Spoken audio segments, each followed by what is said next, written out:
good? It's your boy, Muad'Dib, Paul Muad'Dib, straight in from Arrakis. Want to say real fast, first of all, I'm getting a prescient vision. You're about to like and subscribe. Keon, thank you so much for having me on. And also shout out to all my patrons. Feyd tier, you guys are the best. And Sleeper Has Awakened tier, you guys are going to get a shout out at the end of this video. What are you doing? Like for the future, when Paul like sees his memories. So remember this.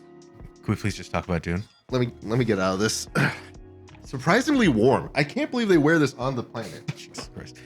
Welcome everybody to our long-awaited Dune episode. This is our second take. We did a half an hour recording and I forgot to hit record. So if we look exhausted, this is somehow not a bit. I can't believe it. This has been something that we've been teasing for basically 2 years. I've been the one person committed to this journey of constantly ruining every one of your videos. I've been a party to it. I've been a party to it, you're a victim. Cameron. I think the term you're looking for is victim. What we're probably going to end up doing is talking quickly about our impressions of the movie, a lot of things that we thought were really interesting, and then going into spoilers, and then probably some trivia. But I gotta say, there's a lot of the trivia that I have sucked into my brain that I think is just gonna come out during the stuff that we talk about, because so much of it is just comments on the moments, as well as like spoilers. A bunch of the interviews just spoil the damn movie, and it's really frustrating. What was funny was like you told me you had something spoiled for you, and you being the like spoiler hawk, I thought that was the funniest thing in the world. So I was just like curious, like what is this spoiler? Surely this is like a plot related thing that someone's going to be something or whatever.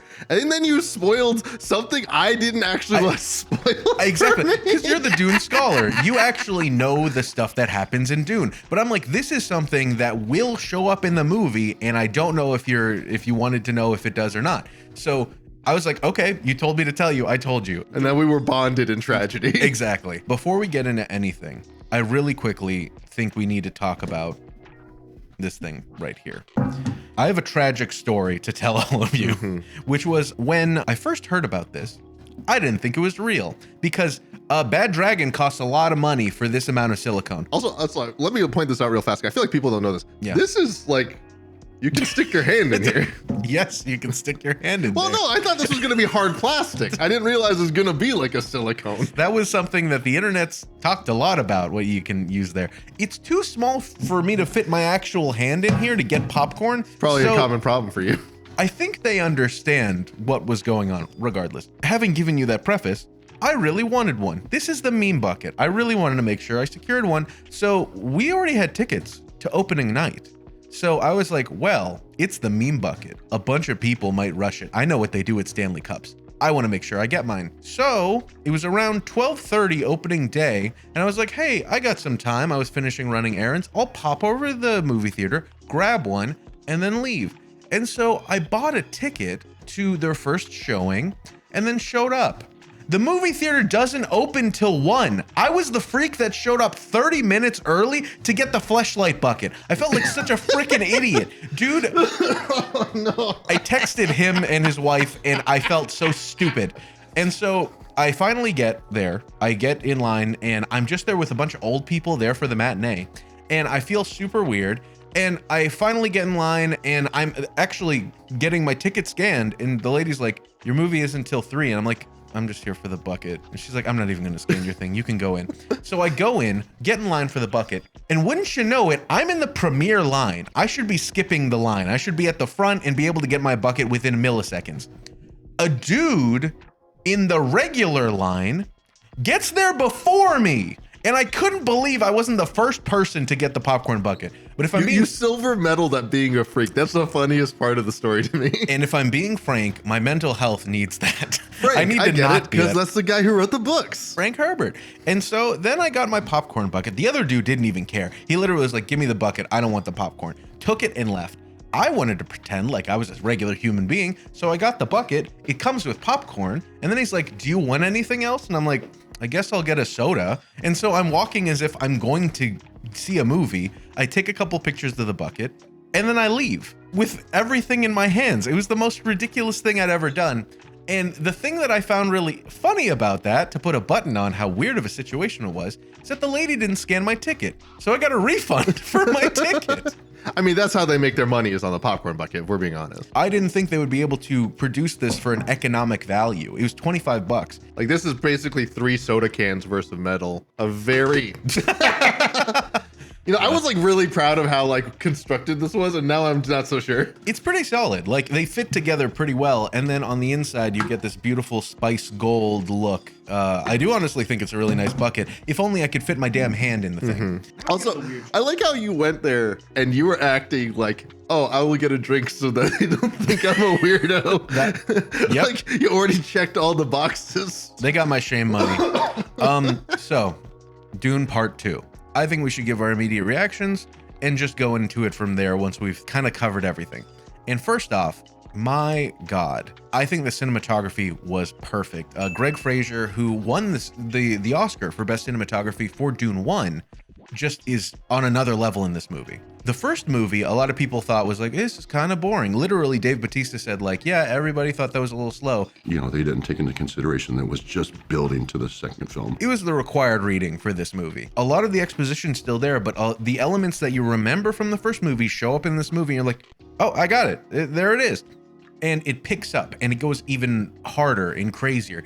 And the visuals are too good. They spent so much time and effort on this. Apparently, Denis Villeneuve was like very particular about stuff, so much so that the just riding the sandworm scene, which is in the trailers, is so well done, but in a way that seems effortless because it took them 3 months to film. There was an entire second unit only doing that.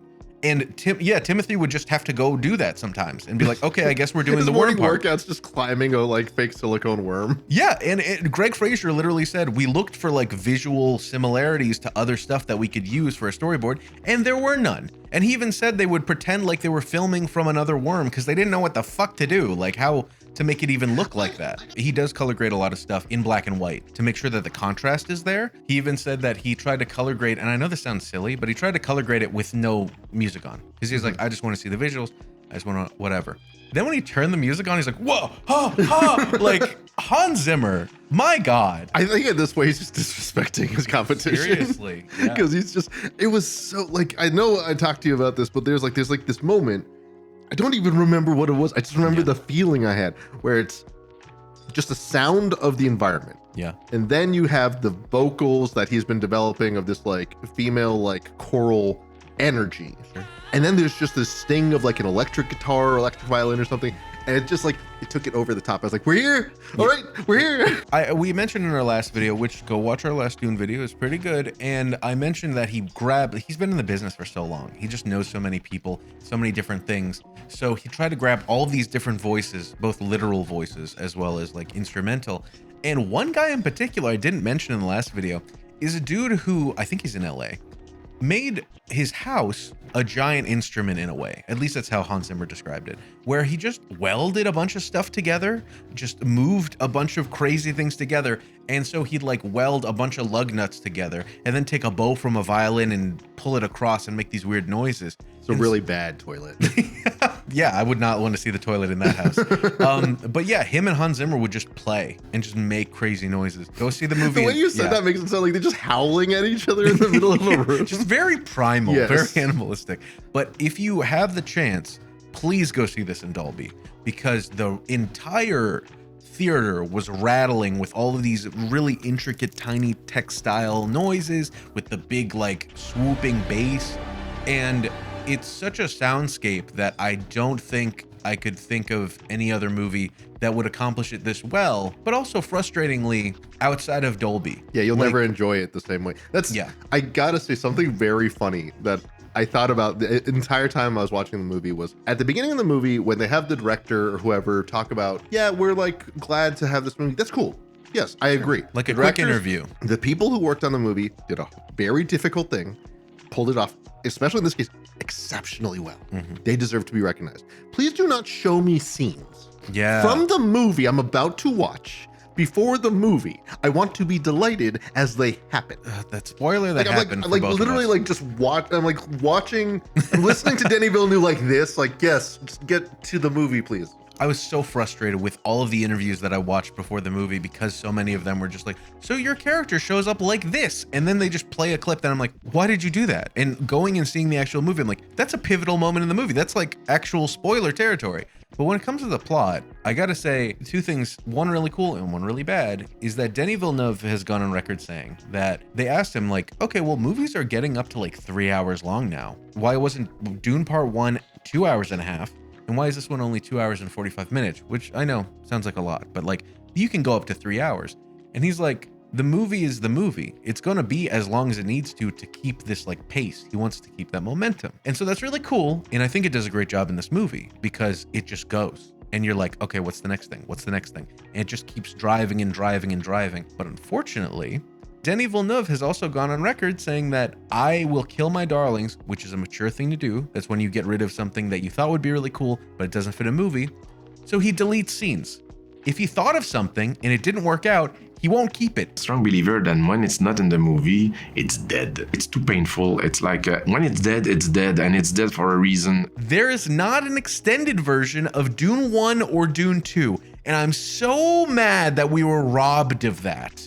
Jason Momoa gave me false hope. The 6-hour cut of Dune Part 1, where Gurney Halleck plays a ballast. Josh Brolin has gone on record saying, yeah, I did write a song in the first movie, but it was so terrible he had to delete it. Outside of that small little caveat, there's so much in this movie. I know there's more, and we could get more, and there's more context we could be given because you've told me so much about Dune. But this does a really good job of just going through everything. If you like the Dune books and are going into this thinking this is just going to be the Dune books, you're going to be sorely disappointed. If you like Dune, if you like the weird essence of it, I think they capture that pretty solid. If you want a really good movie, on its face, this is a good movie as long as you do not go into it thinking I'm watching the Dune book. And it's so frustrating. Right? Because Yeah. there's so much stuff when you were reading Dune, it is heady. It is thick and heady, and you're going to be reading some very strange stuff for longer than you probably want to, unless you're me, in which case I want to read more. But at the same time, it's a movie. It has to go in a theater. We have to have a certain amount of pacing, and also we don't have, like, this is a mainstream movie. We have to get butts in seats. And they do that. Like, It's beautiful. it really is. Like, that's the only way to describe a lot of it is when we were watching it, my girlfriend was just like looking over at me, and I was just beaming. Because there were these moments that we've talked about, you and I, that when seeing it on screen and being like, that's it. That's better than I had envisioned. And in particular, Feyd Rathau, like, and I don't even know how we're going to pronounce things anymore. Yeah, I think you just have to stick to one. Yeah, because we have the David Lynch one, we have whatever you think when you read it, and then we have now this. So I'm going to say Feyd Rathau, even though it's Ratha in the movie. Feyd Rathau, he's psychotic. When he shows up, Austin Butler killed it. That was a dude. He got cast for this before Elvis, before he got nominated for an Oscar, of course, because that's how time works. It's so funny him doing that, and then you see him in this, and you're like, that's the same guy. It's like 3 hours of makeup. Yeah. To like give him alopecia. He has a whole big thing basically on his forehead. Yeah, and he's got black teeth, and he's just gross looking, and just has this like skeletal look that's terrifying. Like he awakens something primal in you. So I guess at that point, do you want to go into spoilers? Spoilers! Here we are. Spoilers. All right, so actual movie kicks off in a really good spot. It is immediately after Paul and them have done the like whole scene with Jameis. We're now just in the desert trying to get back to the siege, and that's like where the action kicks off. How did you like that initial, like, this is what actual Fremen actually fighting is like? It's exactly my favorite thing that Denis Villeneuve and a lot of these directors do, where it's like a vignette that is good on its own. You could watch that alone and be like, this is its own little short film. And it shows you the technology of the world. It's really interesting. And the thing that surprised me, though, why were they not wearing shields? No one should wear shields in the deep desert because it attracts the worm. They do turn on their shields later because they realize they're under attack. But the other problem is they're using laser guns. Yeah. And so if they accidentally shot one of their own guys while that guy's wearing a shield, both the guy who shot the guy and the guy wearing the shield would blow up in an atomic explosion. I don't think they actually explain much of that, except for in the first movie, they did tell you shield attract worm. They did tell you that. Fair, yeah. And it makes like a vibrating noise. So that makes a lot of sense. I thought it was amazing, not only for the fact that you see all of the Fremen doing their thing, But when Paul and Jessica are like trying to fend for themselves, you see how well they work together, their own individual strengths. But then the Fremen are off doing their own thing, and you just immediately see them falling. Like, I love the technology of them rising, being like, cool, we got to get away from Worm, but now we're sitting ducks in their own turf. And also, it's a nice moment because it sets up that Paul and Jessica are very capable fighters. They're going to have to grow if they're expected to be part of this group, because all the other Fremen with them, in a matter of moments, are already gone. They're like hidden and ready to completely obliterate these troopers. And Paul and Jessica are like barely able to deal with like these two dudes. And apparently that was, Zendaya had mentioned that that's the moment that Chani actually is interested in him, is just his fighting skills. It's like, hey, you're not shit. Cool. I don't have to carry you through the desert. You can carry your own weight, which is a very big Fremen thing. We can tell that that's immediately right after the last movie because they still have Jameis's body. Yeah. What I was surprised by, though, is that they do the thing where they get the water from his body, but they put it in a sacred well that you're not allowed to drink from. Is that in the book? In the book, Paul kills Jameis. Oh, yeah. This is the first time he's killed anyone, so he starts crying. And that is called giving water to the dead. Because water is so important, the act of just giving water out of sadness is like extremely deep. Like, Fremen do not do that. So they think because Paul is the Lizan al-Gaib and their religious prophet, that he's like so deeply religious and understands the value of life that he's doing this. He's like literally just doing normal stuff. But Fremen don't know that. Yeah, he's crying because he killed somebody. Exactly. They don't like touch on that really much at all. I know at one point Stilgar kind of says something like that to Paul or... Is Jessica. Yeah. She's crying. And it's like very brief. Pretty much all the stuff that has to do with Jameis, the consequences of killing him, how like the water that he gets from Jameis and all that stuff goes, because when he kills Jameis in the book, he has expended a certain amount of water in effort. And so he's actually given that water back from the water of Jameis's dead body as like, this is what is owed you as the life debt. But then the rest goes into these gigantic pools of water that are kept in the sieges. And the thing that's supposed to happen is that water is very valuable. They are constantly using wind traps and stuff. That was cool to see like what a wind trap should actually look like and stuff. But like they're trying to collect as much water as they can from every source. And they emphasize that even a human being is a valuable source of water. This is the weird thing. So they get the Harkonnen bodies and they like drain them of water and they're like, no, it's too full of chemicals. We'll use it for other stuff. Yeah. I thought that was hilarious. I was like, Yeah. what does that even mean? Just distill the water. That's something that we see a lot in the David Lynch one. He loves reveling on the Harkonnens in that one. And that we see less in this is that they're dirty birds. Like they're just full of gross stuff. Their entire world is just weird. And so for them to take the water from Jameis and put it in a sacred well was surprising to me. As well as, they don't really hark on water is super important. Like this is the thing. This is what you need to preserve in a desert. They just mentioned that when like Jessica's crying, as well as when she throws up, why is a Bene Gesserit unable to control her vomiting? Oh no, unable that's morning to stop sickness. crying. No, I know, but she's a Bene Gesserit. Am I being too over? I don't know. There's like, it's supposed to be like a confluence of factors. No Bene Gesserit has found themselves in this situation before. There's a point that she is not a Reverend Mother. She becomes Reverend Mother by the end of the movie, but like she is still a Bene Gesserit acolyte, which means that like she's capable and different Bene Gesserit specialize in different things. But she is not pure control. Because we see that a lot in the first movie is like she is sad. That control doesn't happen until after she becomes a Reverend Mother. The other thing I'll mention though, going back to this whole Jameis water thing, I'm pretty sure that was like, this is one of the early examples of Denny being like, I have to cut stuff. Yeah. I cannot spend a million years explaining fighting trunks and leader johns and junk like that. So what we're going to do is we're going to take Jameis, you're going to see his water being extracted, put into this pool. And then because they say the pool is sacred, it makes it easier for you to understand that Jessica's like looking at this large pool of water that's implied to be just water from dead human beings.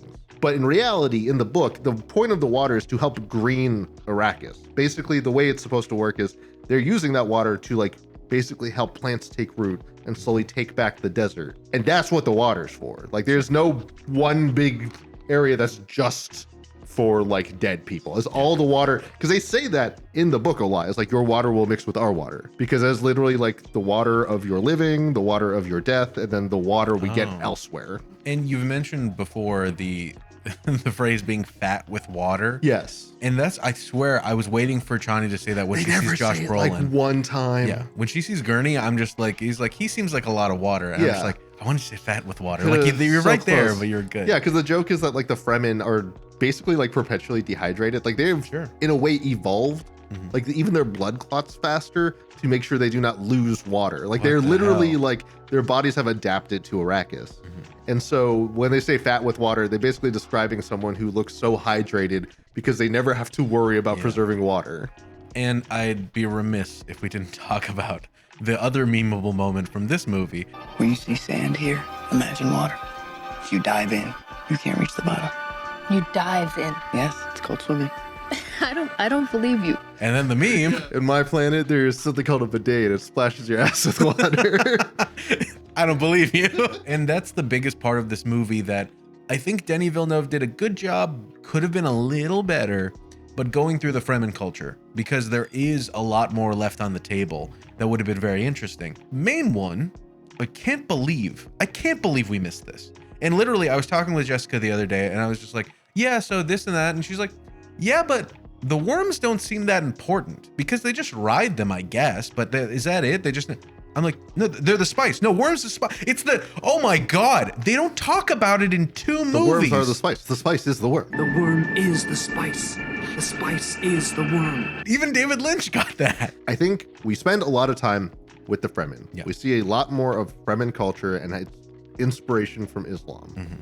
But the point is not to give you a like world tour of Fremen culture and all the little beats of Arrakis. It's literally Paul's journey becoming a reluctant messiah. That's fair. As a result, anything that does not have to do with that is pretty easily cut. It's not something that would have changed the plot in any significant way or lore that if you didn't know it would have made that big of a difference. The fact that the worms are the spice and the spice is the worm is important to that idea of an ecosystem, that everything works together and the Fremen are a very good steward of the ecosystem. But the movie isn't about that in particular. Another thing they had to adapt in the second half of Dune, basically in The Prophet and Muad'Dib, Jessica she becomes Reverend Mother. She does what's called the spice agony, where she drinks what's called the water of life. I'm actually not going to explain this to anyone. You'll see it in the movie. They'll get to it.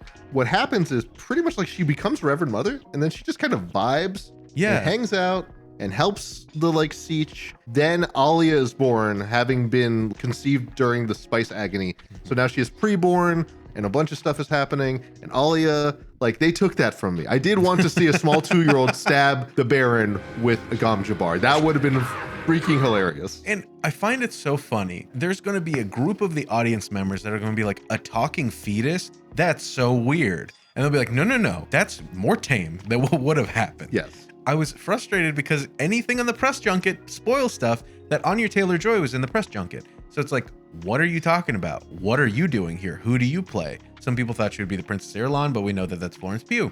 So she is Alia. Yeah, she's right? Alia. She's grown up Alia. Basically, Yes. the fact that she's in this movie, it confirms 2 things. Basically, by the end of the movie, you know there is going to be a Dune Messiah. Yeah. They will make another movie.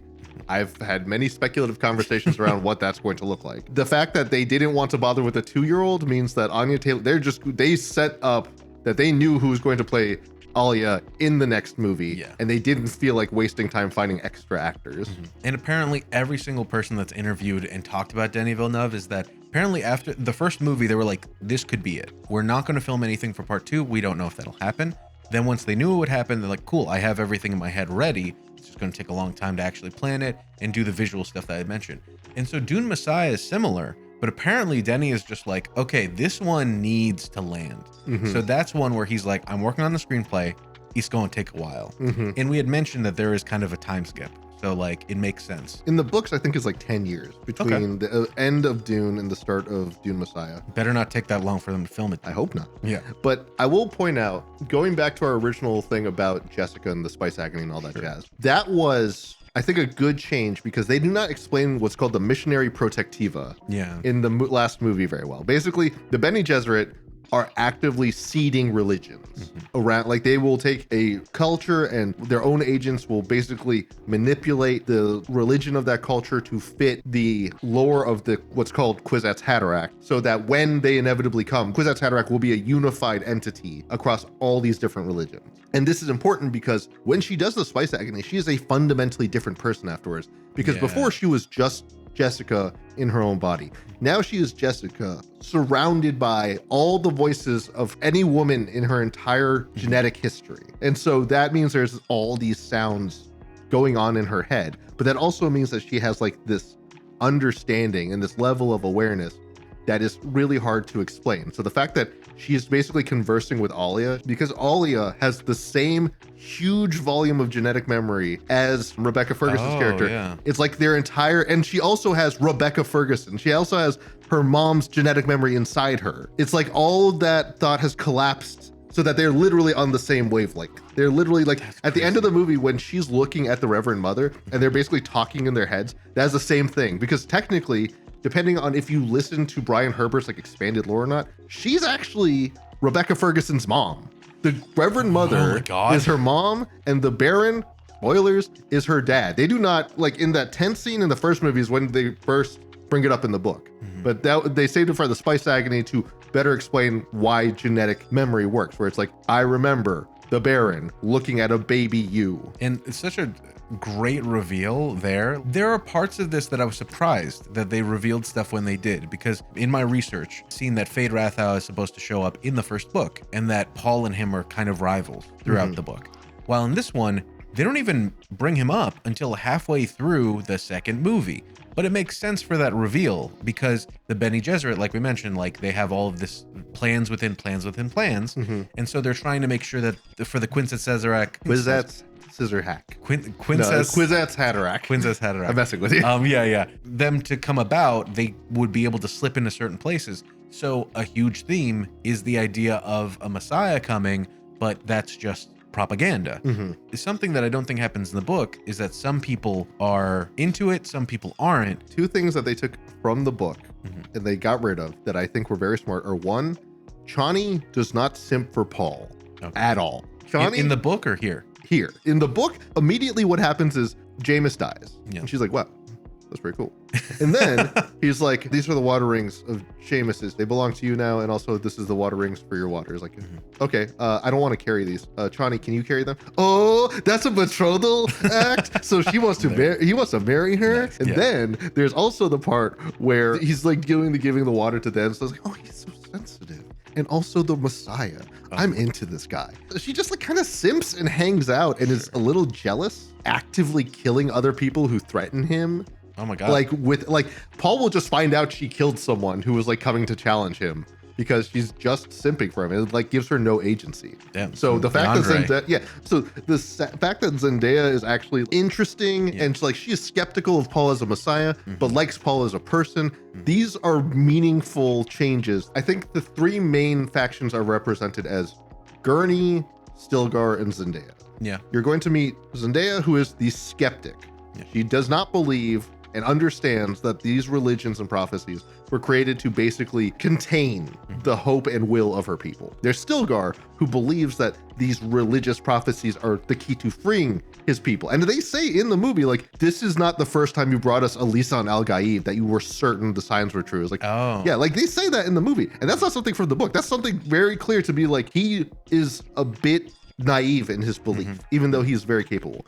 And then you still have Gurney, who is the practical, I want you to become the Kwisatz Haderach, not because I believe in some religion, but because I believe that will give you the excuse to wield the power we need to destroy our enemies. Yeah. So he's the pragmatist in all this. And Gurney in particular brings up the fact that he's like, oh, we found these nukes. I know where the nukes are. They could blow up the planet. And he's completely insensitive to the Fremen, who are literally like, this is my home. This is the only planet we have ever known for generations. What Yeah. are you talking about? Do not do that. And he just offhandedly is just like, we could just do that. He has that huge, big picture.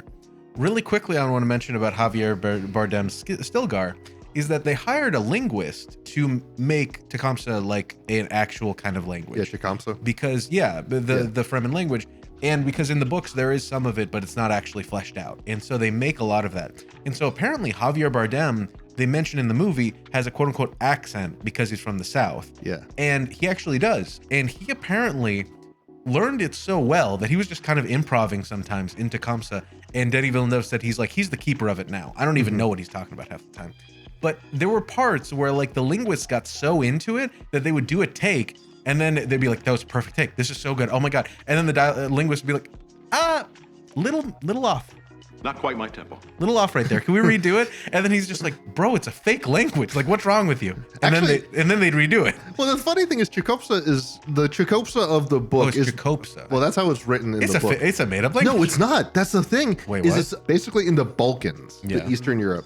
There was like a language for the hunters that it's called Chakobsa. And I'm pretty sure it is. And so the implication here is that language that like melded with Bedouins and other people who might interact with those people becomes the language of Arrakis.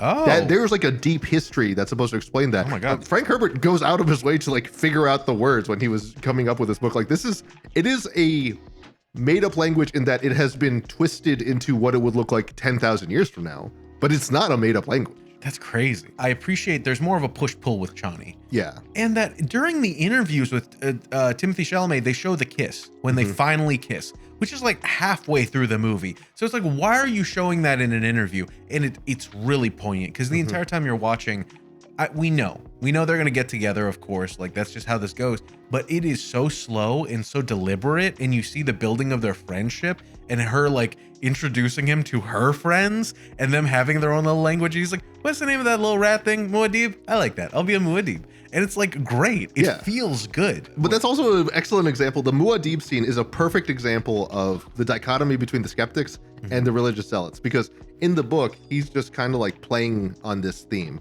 In the movie, he doesn't realize that the Muad'Dib is like the little mouse is supposed to be like a very significant figure. Or even if he does, he doesn't like Stilgar is still reading too much into him. Yeah. Like the fucking best moment in this movie. Paul fighting Feyd Rathau at the very end. Everyone is dead quiet watching this fight for literally the fate of the Imperium. Yeah. As soon as he kills Feyd, you just have Javier Bardem just put on the most hilarious surprise. Like, it's so good. And then everyone like uproarious, like screaming. It's so. I think everybody laughed in the theater. There's a lot of really funny Javier Bardem lines. Yeah. He's like a fun dad. It's really great. No, but that's the thing is like Stilgar pretty much once he knows that Paul is not going to be a burden, he's fairly chill. Yeah. And he's also very religious. Like the reason he's the leader of their siege is because he's very much the Fremen they need him to be. He's equal parts religious and the leader. And now that we've mentioned Chani and Stilgar to that point, I don't think we've talked too much about Gurney. And this is the part that we got spoiled for us, because you've mentioned so much that you love the balisette and Gurney just playing music on the balisette. It's literally just like a setar or something. Yeah. The interview, that's the first thing that they said. When your character shows up, because you're playing a string instrument, you're singing about how miserable you are. Why would you immediately you ruined that for me, this interview. When we see him playing, he did collab with Hans Zimmer on that, and they like wrote it together of just his character being so upset and mad where he is and wanting to take revenge and just pissed off. And that the balisette, they made it a 16 string kind of guitar looking thing with like no body to it. It's just kind of like a thing. And apparently like Josh Brolin just never steals stuff from set because he didn't take Thanos' glove. And he also he's Thanos. And he didn't take the balisette. And he was on Stephen Colbert saying like, I should have taken that thing. And Stephen Colbert's like, it's not too late. And so he might go take it. I would be honored to have that at home. He'll take it. But the reason I wanted to bring up Josh Brolin and Gurney is because apparently he worked with Denis Villeneuve, I think for the first time on Sicario. Since then, he and Denis have just kind of been bros. So the joke is during interviews, whenever they talk to him, he's like, I was just like the emotional support actor. Because he'd just show up and pal around. And every single interview is just about how much they loved hanging out with Josh Brolin. He wrote Timothée Chalamet like a weird poem. He's very poetic. Like, I know, he's such a cool dude. Yeah, apparently for his birthday, he sent everyone a poem that he wrote and recited. And he's like super cool and weird. He's talked about how all of the major like younger actors are the new future, and he's so excited to see what happens with them. But he was like a dude bro. They were in the desert. Yeah. This is the movie. The last movie, they weren't out in the desert too long. This is the one. And I think they were in Abu Dhabi, and they were like 100 kilometers out or something. Yeah. Like a stupid distance out. Not a walking distance. Still suits are not a thing we have yet. And both him and Dave Bautista were like, this is like a playground. This is a literal sandbox. I got to have a great time. Everyone else was complaining. I was vibing. I was having a great time. And so he brought his children out and they all had a great, it's so nice to think about. What a guy. It makes me happy to know that this was just like a solid team. I really hope I don't find out later that someone was doing something crappy, because Timothée Chalamet is just such a cool and weird dude. Zendaya is incredible. Even like Florence Pugh, and like you have Christopher Walkin is there. Like you have a bunch of characters who are just vibing and hanging out, and they're all played by fun actors who I've yet to hear awful things about. It gave me like the sense of like they really found a team. Well, and the funniest thing is because you didn't mention Austin Butler, because I didn't know anything about him before all of the interviews. He is so cool. Like as a human, he's just literally sitting there, has a deep voice. And whenever he's in an interview, everybody's just like, I really liked working with you. And Josh Brolin especially is just like, that dude's going places. I would have done catering on this film. I loved the first film so much. Every single interview you see, everybody's just talking him up. And they did one which was so stupid. It was Lad Bible. And they said like, what's your favorite snacks? What's your favorite this and that? And the cast didn't know that much of those weird things about each other too much. But they asked him like, what's your favorite food? And everybody's just like, oh, my favorite dessert is this. Florence Pugh has some weird fucking desserts she likes. It's really weird. She loves a pickle and cheese sandwich, I think she said. Her dad makes all the time. Wait, is this cheese and pickle? It's Florence Pugh's favorite. No way. Yes. Wow. Branston pickle? Yeah. It's classic. Dad's favorite sandwich. I don't fucking know. But for him, he's like PB&J. That's it. And they were on set like with all these different snacks. And then he said, he's like, I'm eating that after this. Literally after, they have BTS of him picking up it, and they're like, oh, you're realistic. This is my favorite. Yes, this is my favorite food. Thank you. You weren't joking, like you really did want that. Yeah, this is like my favorite thing in the world. And the one other thing that I wanted to mention about Christopher Walken is, do you know about the Weapons of Choice music video? The one where he is famously flying through the air apropos of nothing. Yeah, and just like dancing around. It's a great song and a great music video. Did you know that one of the quotes from that music is walk without rhythm so you don't attract the worm? I did not know that. It's in the song, and so there was a joke that they like literally showed Denis this. Is like, did you know that? Is that why he got cast? He's like, no, I learned that on set, and I was like, perfect casting. I'm a genius. This was destined from decades ago that he has to be the God Emperor. Well, the Emperor, not God Emperor. Padishah Emperor. That was it. Yes. Which is the Emperor of the known universe. The God Emperor is also very weird. I gotta say, they didn't do a spice orgy. Vice Agony was surprisingly watered down. That's when I knew, like, Denis Villeneuve, despite his vision, is a coward. He is a little baby boy. He will never do a Children of Dune, and he will definitely not do a God Emperor of Dune. The thing that I've heard, and I think would be a good way for them to do it, is that apparently, first of all, HBO is doing a Bene Gesserit show. Did you know about this? We're all very worried because it's based on Brian Herbert prequel books. Oh, God. So either it's going to be really good or really awful. But the problem is, so far, I think the only people who've stayed on are like the cast. Everything around the production has been like in flux. Well, yeah, apparently Denis Villeneuve is on directing the first episode. But I think that the rest of the books would be a good, like, Game of Thronesian TV series. Man Carrying Things, great channel. He basically said that. And I was like, yeah, that makes a lot of sense. Do these 3 movies and then do a show that hopefully is good throughout. But if it gets bad, that's okay. We still have the 3 good movies. We've now mentioned Austin Butler's Feyd Rathau. When we first meet him, he's getting prepped for a Coliseum-style match on Giedi Prime. Giedi Prime was all filmed on infrared cameras. So if you see any of that in the trailer, where it's all black and white and gross, they filmed all of that to look alien, but Greg Fraser was like, oh, for it to look crazy, we need to use infrared. And he's like, you sure? Can't fix that in post. He's like, yeah, I know. He was like, okay, I'm relying on you. And it came out perfect. Everything looks so gross and uncomfortable. But also to explain that on their planet, everything is very harsh, even the light. It's very black and white, even the light. Even the fireworks are like a gross, it looks like a pimple popping. Yeah. Like it's a bunch of splatter. Every single thing, his teeth being black, and it looked like his mouth is just a gaping maw.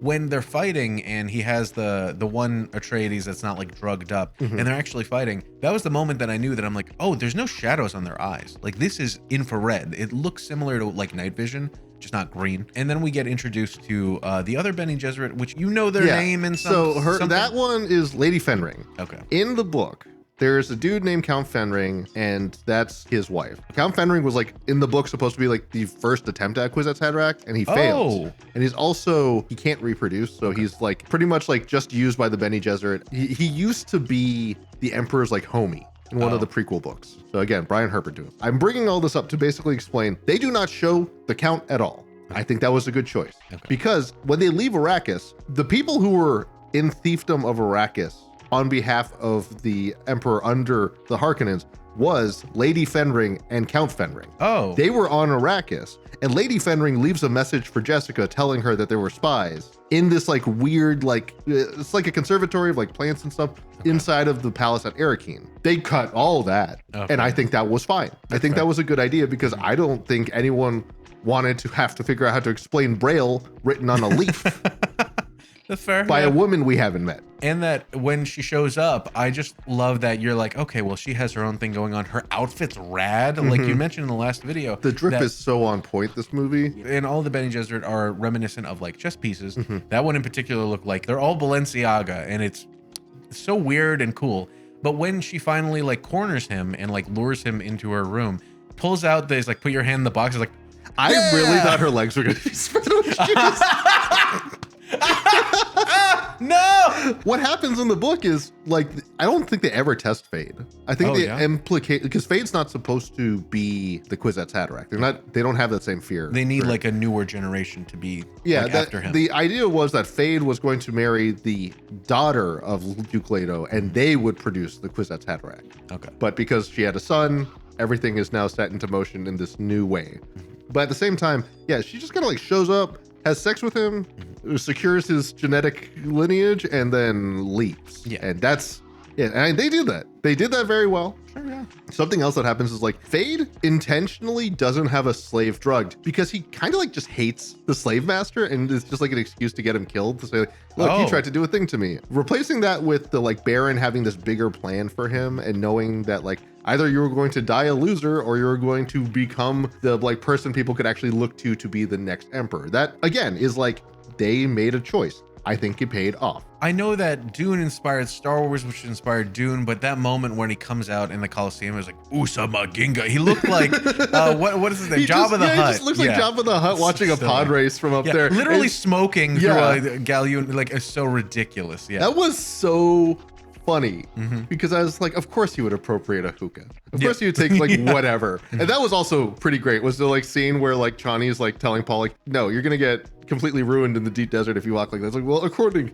to my history books on your culture. God, it's so good. He's like, continue, never mind. And then later on, when he gifts him for his birthday Arrakis, they basically look like the Emperor and Darth Vader. Yeah. Like seriously, yeah. The way the book goes, the Baron is having the Beast Raban, the Dave Bautista character, be an oppressive bastard on the planet, killing as many people as possible so that when Feyd eventually goes there, he will be received as this hero who is not so cruel and awful. And that's supposed to be his own like subtle way of like changing his image. In this, they like completely did away with it. They were like, no, we're not going to try and explain that. Yeah. We already have to explain what the missionary protective is, and we don't even want to call it that. So we'll just let Jessica run around in the background and have something to actually do.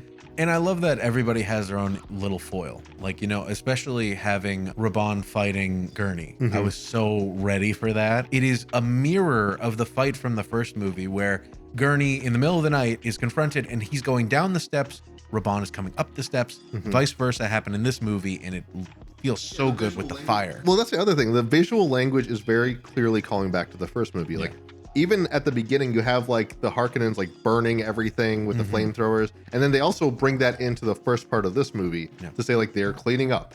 And then at the end of the movie, you have the Fremen using the same flamethrowers to kill the piles of Harkonnens they've killed, to make a very clear visual symmetry that says like, these are not the good guys. Just because they're in power doesn't make them the good guys now. Yeah, and on that note, Paul goes through all of the trials.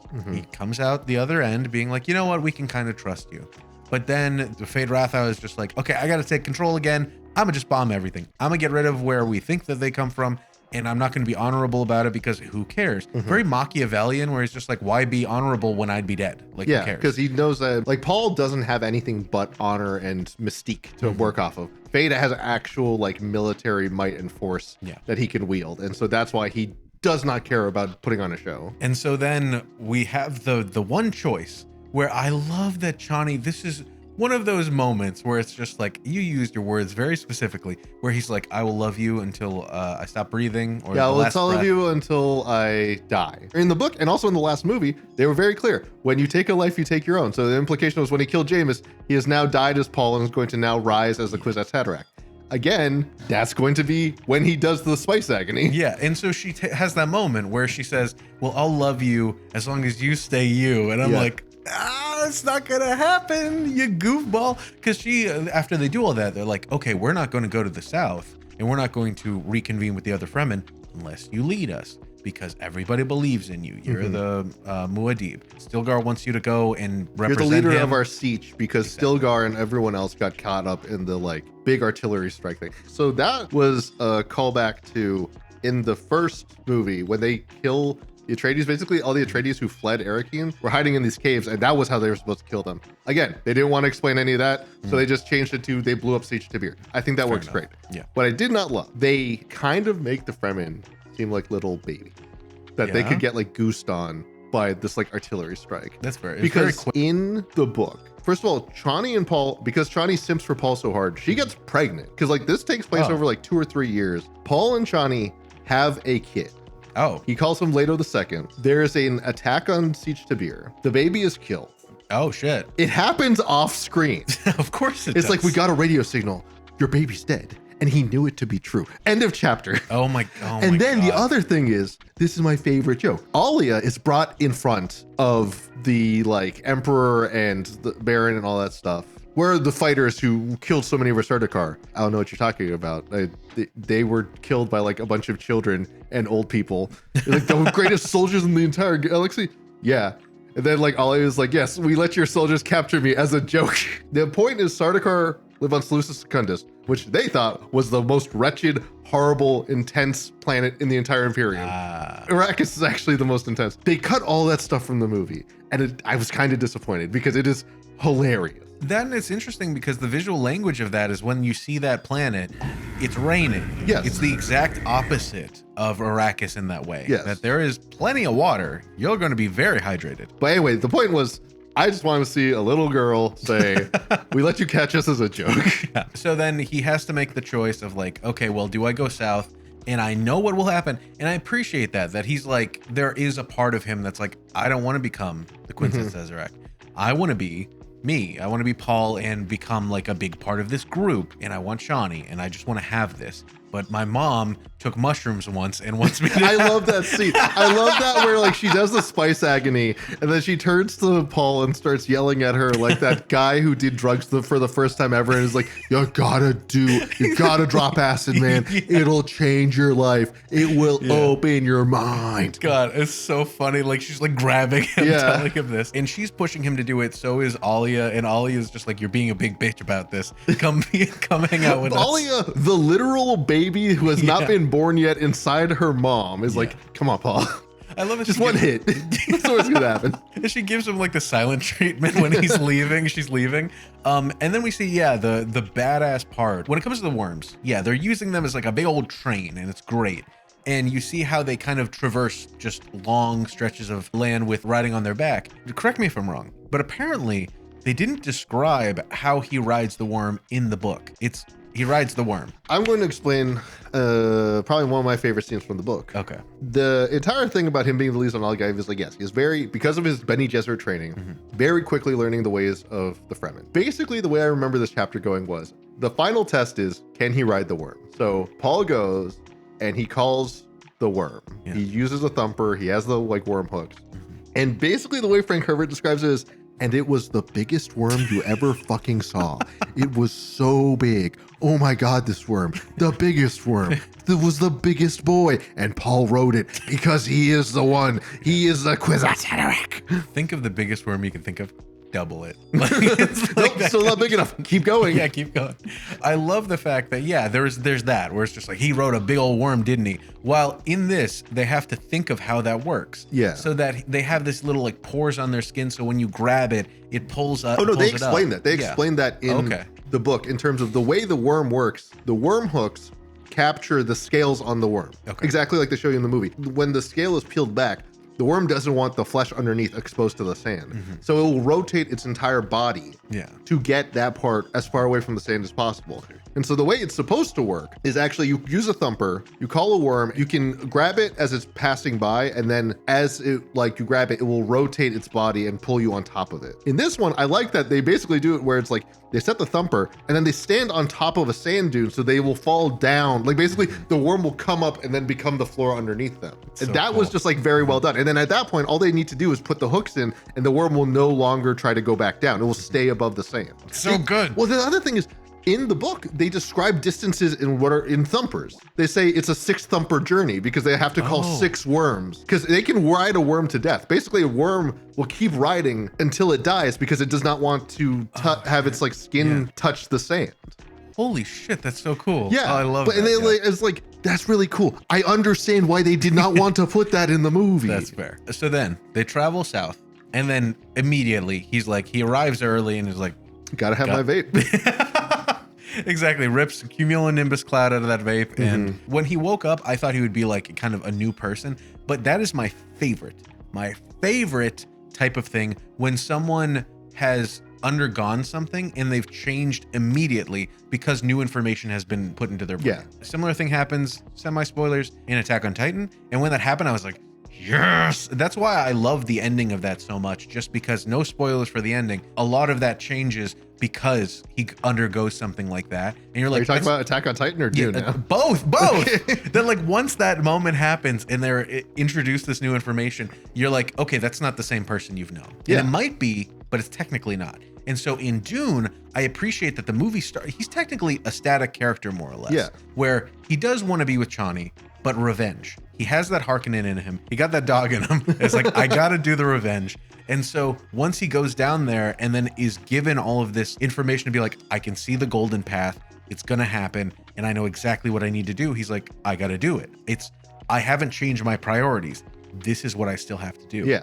And it is heartbreaking when Chani shows up and she uses the voice on him, on her. I was like, fuck, dude. I thought she was going to at least react, but do you not react after you get the voice done on you? So the way the voice is supposed to work is if you're a slave to the voice, it will just work on you. Okay. The person will immediately kind of enter this like pseudo trance state where they will follow the command as though they wanted to do it themselves. Something, again, they did not bring up, but is in the book. Chani actually trains as a Reverend Mother. The Fremen have their this idea of the wild Reverend Mother. So like the different Reverend Mother rituals, but basically the moment you become a Reverend Mother is when you do the spice agony, and then you transmute the water of life into a party drug, and everyone does a spice orgy and has like a bunch of sex and hangs out, and it's super cool. They did not show that in the movie because they're cowards. They are cowards. Denis is a coward. Anyway, the point is, Reverend Mothers, and more importantly, like Paul and Jessica, have the depth and awareness that the voice will not work on them anymore because they have this depth to them. That like there is no way to use the voice to say something in a way that all these countless voices would all yield in the same way. Oh shit, okay. But Chani, she's just one voice inside one body. So obviously when they do the voice on her, it will still work. She might be like, if you're trained enough in the Bene Gesserit way, supposedly you can like kind of like sense that's happening and like interrupt it.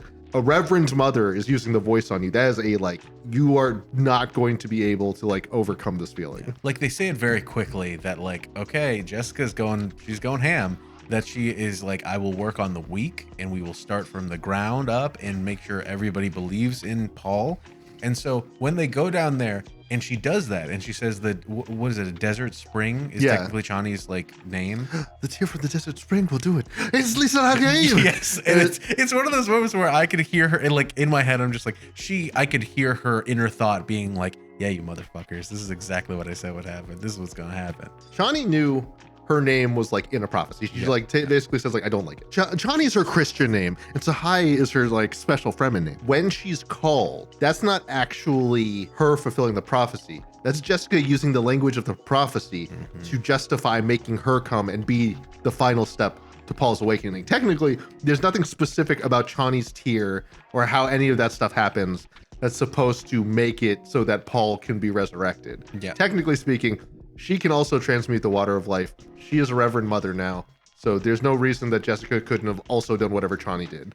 And that's what I mean, is that she's built that moment to be like, oh my God, guys, isn't this crazy? Yeah, we needed the prophecy you to come. Only you. And then like when she does it, like, of course, the Desert Spring, of course. It's like, well, anyone could have done this, but she happened to do it because of it was designed. And so besides the moment of someone, you know, getting their brain being changed, and so now they've changed, which is one of my favorite things that I love seeing in media.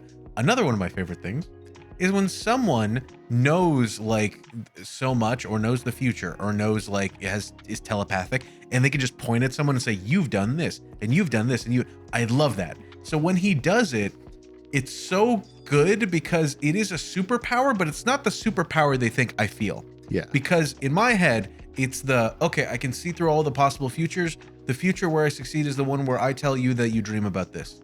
And then I tell you that your mom did this.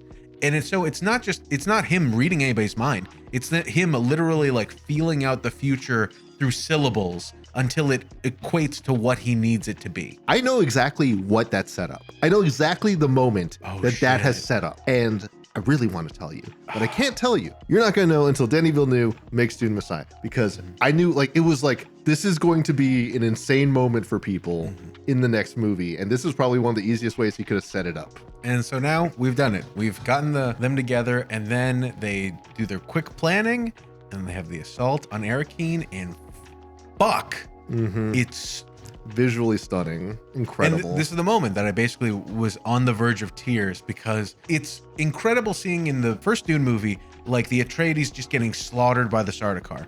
And then in this one, them being completely not even a problem, because they didn't know that, first of all, there were a lot of Fremen. They only thought that there was a couple hundred. Second, they didn't know that the Fremen could ride worms.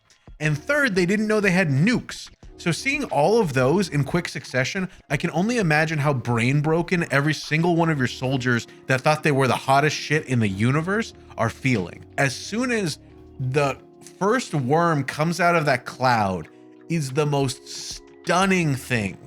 And like I mentioned, Greg Fraser did a lot of the color grading in black and white to make sure the contrast is there. So you see all of the worms and the Fremen riding on top of them and the destruction in the background all in one image. And it is superb. Like, please go see this movie in IMAX.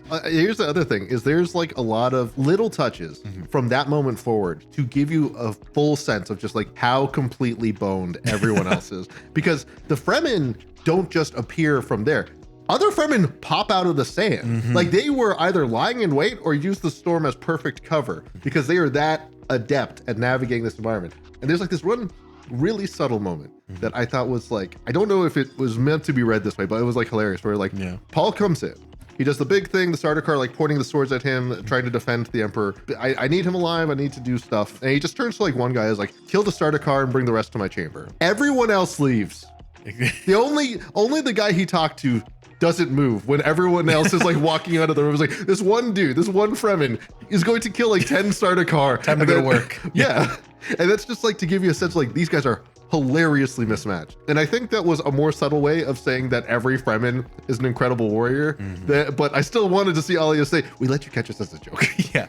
And that moment of Alia killing the Baron is subverted because the Emperor comes down. You said that there were no Fremen in the south. He's like, how could there be? It's completely uninhabitable. He's like, well, there's a lot and we know. And so they take his flying away. They take his bending away. Yeah. And he falls down. And we have a kind of silly moment of him trying to like get up to the throne. And then just immediately Paul walks up. He says, hi, uncle, did he say? Yeah. No, grandpa. Yeah, that was his grandpa. That's his grandpa. Stabs him right in the neck. And it's funny because this is PG-13, so there isn't much blood, but it is brutal. He stabs him in the back of the head, I think. Yeah, like, or something, yeah. Up this way. And I love it because you'd think of a new ruler coming in who's doing some sort of coup to be this prim and proper, like, I've orchestrated all of this and I'm very epic and now you're all going to die. But he comes in caked in blood, all gross. You don't see anything but his eyes, and he's just pointing a knife at people, and you're like, oh, fuck. This is the new Paul. This is fucked.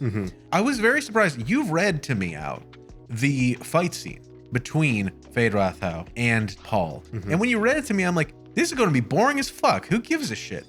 They made it rad as hell. Because when he first talks to the Emperor, he's just like, hey, you guys screwed everything up. I should just tell the great houses right now. I'm getting my revenge right now. So either I'm going to kill you, or I'll take your daughter's hand in marriage, and you'll be fine. For him to be like, you're a piece of shit. Fuck you. Your dad was weak. I loved him like a son, but guess what? He's a little baby bitch, and that's why I killed him. It's like, okay, cool. Nut up or shut up. What are we going to do? Huh? And so then he's just like, Feyd was like, I'll fight. Yeah, I didn't hear no bell. And so how do you feel about the fight? How do you feel about the climactic moment of the movie? Two things. One, allow me to give you the book version. Sure. In the book, Feyd is like, oh, I will kill him the way I've killed so many other people in the slave arena. So easy. GG easy. And so like, obviously in the movie, they set that up with the slave fight, and it's like, oh, look, an Atreides trained warrior is a match for Feyd. He's very strong. So it's like, all right, he's good. In the book though, he also knows that the Bene Gesserit train nobility with trigger words that will cause them to like pause or like flinch for a moment. Shit. And the Reverend Mother tells him Paul's trigger word. Holy shit. And Paul, now that he's the Kwisatz Haderach, is not affected. In the same way the voice wouldn't affect him, this trigger word can't affect him because he's not one voice in one body. He's many voices in one body. So that's supposed to be like Paul like feels like, oh, nice try.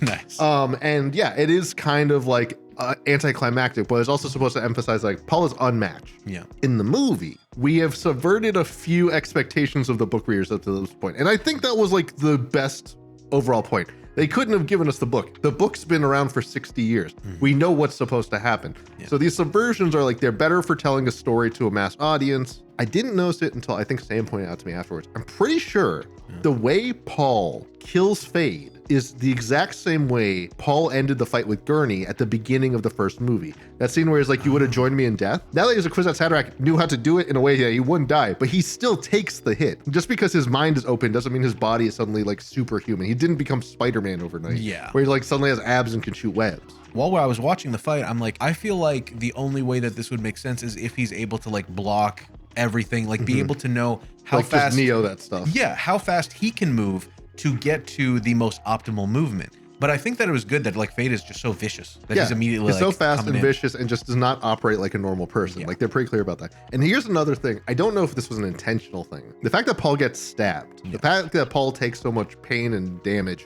during this fight, even though he has the ability to see the future, is also setting up the fact that he knows the future. That does not mean he's going to give humanity an easy, painless path forward.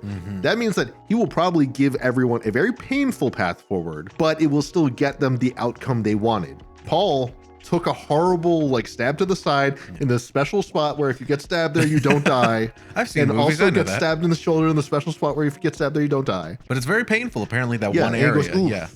He is going to now do this to humanity. Humanity will have incredible self-inflicted wounds.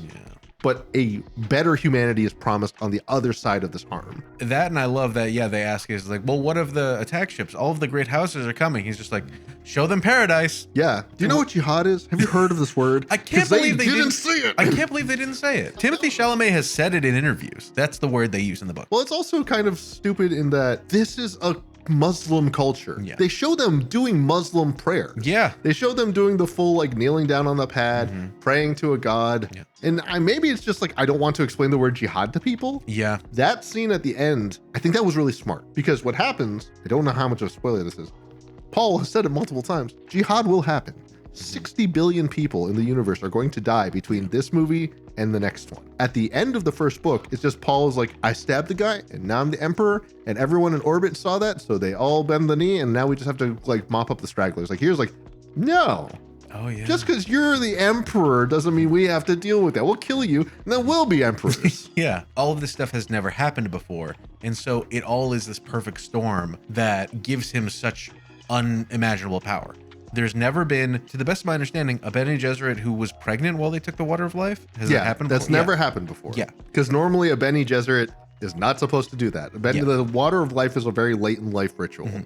So that, as well as there's never been a boy who has drank the water of life and lived. No one has survived. They make it pretty clear in the movie. No male has ever survived the spice agony. There also has never been an army this powerful. And there's never been, like, they also have a bunch of nukes. Like, it's just the perfect storm of things that is like, this is. Well, this, they also you're control the spice. They literally control the mechanism by which I the forgot entire about that fucking universe spice! moves around. Yeah. But literally, like, the restraint it must have taken to never show us a single navigator. Yes. Just a single weird worm, squiggly human worm boy. The next movie has to just start with that. It will. In Yeah. Dune Messiah, the entire thing, like, there is a shadow faction, and one of the members of the shadow faction trying to overthrow Paul is a guild navigator. Hell yeah. Like, that's the first scene of the book. I'm excited. So yeah, the moment that pays off that of course isn't, I don't think really is in the book, is that Chani is like, this fucking sucks. Yeah, she never for a moment thinks of leaving him. She's like, oh, sweet, I get to have sex with the Lisan Al Gaib, sweet. And I'm curious how they're going to remedy that in the next book or next movie, or how that's going to work out, because he says, he's like, she'll see my way eventually. I've seen it. Like, I know it'll happen. They also set that up. Jessica is like, I know you don't believe me right now, but you're going to drop acid and it's going to be dope. And so, like, Paul's literally just basically repeating the same sentiment his mom repeated to him. And we've seen that Paul went through it. I think, you know, something important is, like, the last movie kind of ended on Paul walking into the desert, setting up that this next movie is his story.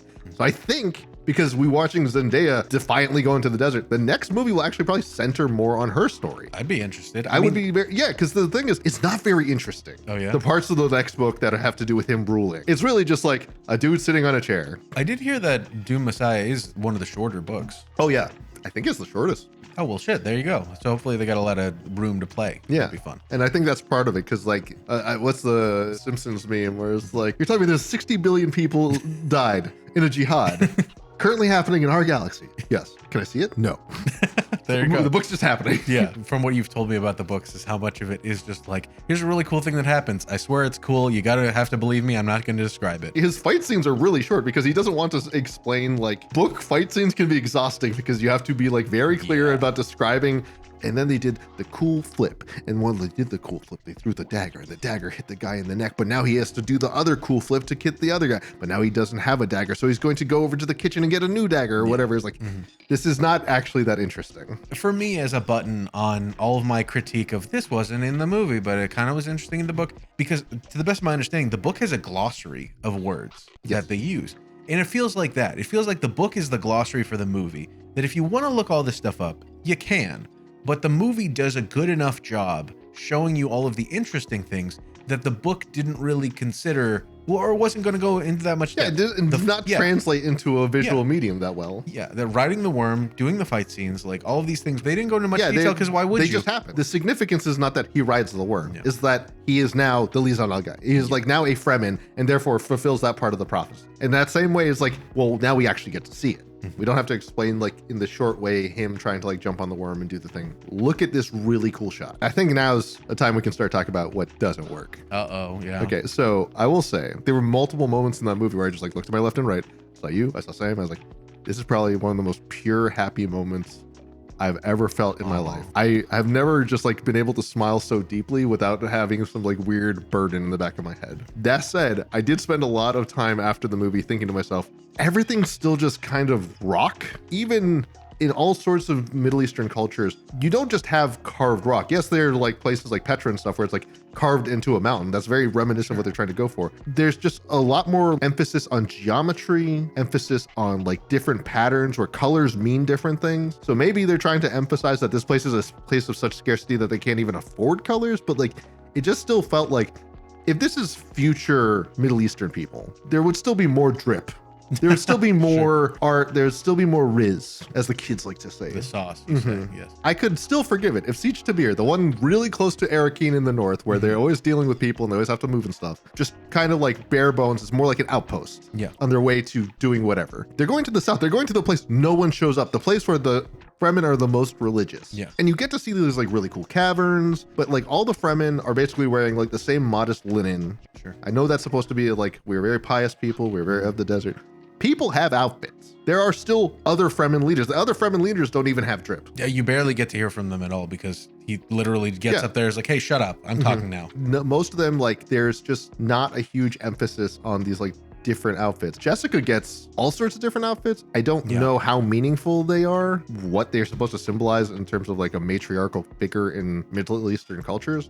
I couldn't draw any lines. All the Fremen are either in a still suit or in like very simple linen tunics. It is frustrating when it does so much good, and I really don't feel like that detracts from it too much for me. It does still feel like, man, I hate to be greedy and ask for more. The Fremen culture is so important to Dune that I was surprised they do a lot of that. Well, here's some stuff in the background. Here's some stuff we're going to say quickly, but the movie is more about Paul. And so his incorporating with the Fremen and less so about the actual, like the audience incorporating with the Fremen. Well, as you like to say, there's no fat on the cat, right? Yeah, they shot probably 10 hours of a movie and only put 2.5 hours of it on the screen because that was the only 2.5 hours they think they needed to convey a meaningful, involved, interesting story where things are always happening, even if we don't get to see them. That's the thing, is like at the end of the day, I still think it's a great movie. I think it's very beautiful. I think it's well done. I think the characters have clear motivations. I think it works. That was something funny I found at the very beginning when they have the like interview with Danny. It was like, you need to see it in Dolby because of the sound.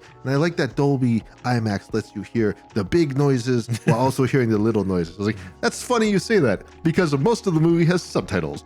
And I imagine they chose to do that not because they're speaking another language, but because you cannot hear a goddamn thing when a worm is driving by. If you have the opportunity to see it in just an enormous theater, I highly recommend it because though we went and watched Dune 1 together, and we watched it on your projector screen, and it was very nice. Still, there is nothing that I've seen in a person's home that will rival those enormous speakers, just with every single individual little sound thing. In the last video, I was going to include, you mentioned, it's like, man, when we hear the voice, it's like, ooh, we're here, we've made it. In the first movie, put that in a YouTube I video. tried to. It didn't even remotely come across because it is just such a vivid experience. So I highly recommend you guys do that. Yeah. And my God, I cannot wait to see this movie again. Yeah, and I can't wait for Dune Messiah. Just to reiterate, if you liked the books, this is a good movie, but it is not the Dune book. You are not going to go watch the Dune book and get the beats. Yep. But you will probably still have a wonderful time. I will harp on this one last thing. They had the restraint that so many blockbusters right now do not. In all the other blockbusters you've ever seen, they have the member berries of like, look at this thing. Look at this, it's so cool. I wonder what it is. Never bring it up again. Yeah. It's just so that the people who watch the first one could be reminded of a better movie. In this, if you read the books, you see water rings.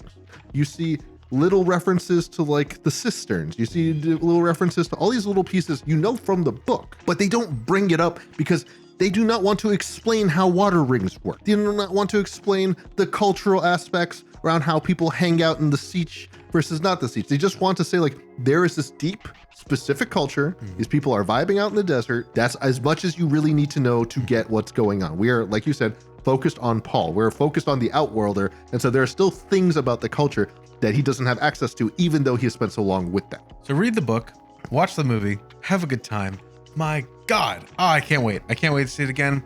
You got to use a lot of butter. See you later.